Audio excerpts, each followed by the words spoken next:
Chapter 2. A Name Like Ivy. Days passed, or maybe weeks. The rhythm of the road had a way of swallowing time.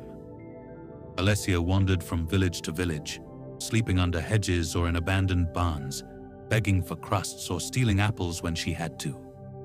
The once embroidered cloak turned to rags, and her face grew sharp with hunger and grime.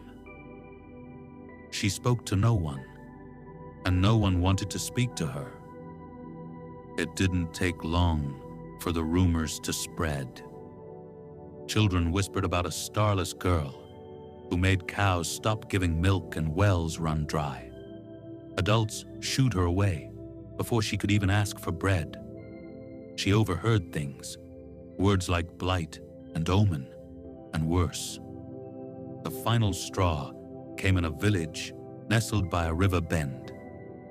She had only meant to sleep under a cot, but a boy saw her and screamed. By the time the townsfolk gathered, pitchforks gleamed in the torchlight. She's the one who killed the barley. No stars means cursed. Drive her out before misfortune settles in. Alessia ran. Mud clung to her feet. Branches tore at her arms, and rain came down like judgment from the sky. She didn't stop until she collapsed under a crooked tree, miles from anywhere. She cried until her breath turned to hiccups, and her fingers went numb. And then a voice, old, crackly, like dry leaves stirred by wind. You shouldn't waste so many tears on people who don't deserve them, little sprout. Alessia scrambled back, heart in her throat.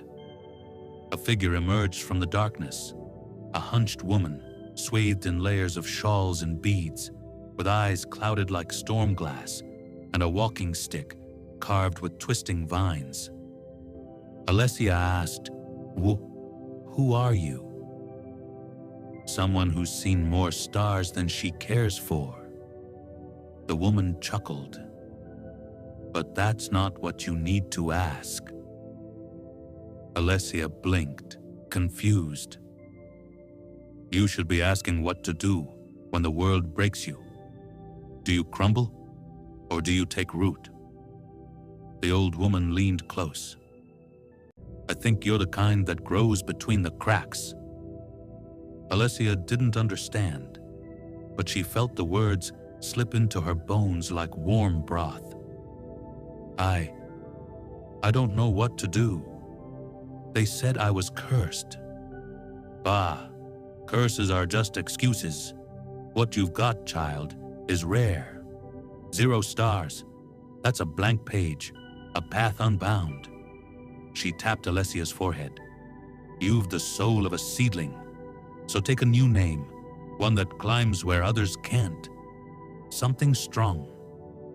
Alessia thought of Ivy, how it crept up stone and refused to die, even in shadow. "Ivy," she whispered. The old woman grinned. "Good. Ivy it is. Ivy, who weaves past walls and hides in plain sight." And so, Alessia died that night beneath the roots of a crooked tree, not in body, but in name. From that moment forward, she became Ivy. She cut her hair with a shard of broken mirror, binding it short like a boy's. She tied strips of cloth around her chest and stitched the remains of her cloak into something rough but practical. Her voice dropped into a practiced rasp, and her eyes learned to dart like a street thief's, watching every corner.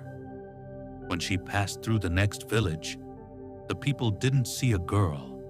They saw a ragged boy, quiet and quick, asking no questions and leaving no traces.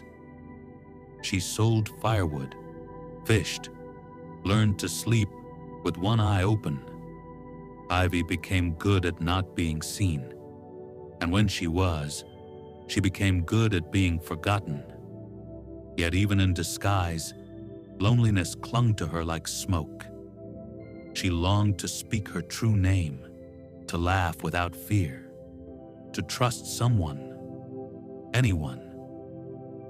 It wasn't until a night, several moons later, while she wandered the misty edge of the gloom marsh, that fate decided to answer. Her stomach growled so loudly that it startled a squirrel from a nearby tree. She sighed, rubbing her aching ribs. Not even a berry in sight. A wet squelch sounded behind her. Ivy turned. At first, she thought it was just a puddle, but the puddle moved. It blinked. A little slime, barely the size of a melon, quivered on the path behind her. It was translucent blue, with what looked like two button-like eyes and a stubby little nub for a mouth. It burbled. "Are you following me?" she asked cautiously. The slime jiggled in place. "I don't have food," she said. It jiggled again. "You're not afraid of me?" she said again. The slime bounced once, as if in protest. Ivy stared. In her whole life, nothing, human or otherwise, had ever looked at her without fear or pity. "Are you stupid?" she asked, unsure whether to laugh or cry. The slime gurgled, rolled forward, and gently bumped into her boot.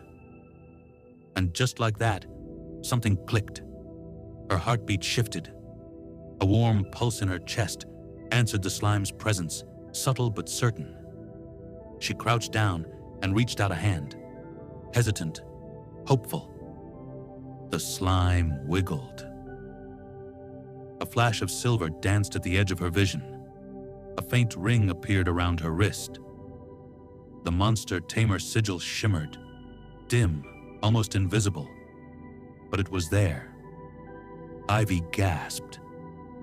The mark that had once cursed her was glowing. You bonded with me," she whispered. The slime let out a delighted burble. She picked it up.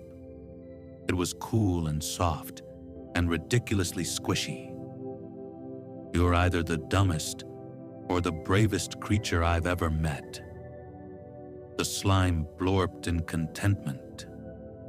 A name rose in her mind, unbidden. "I'll call you Blob."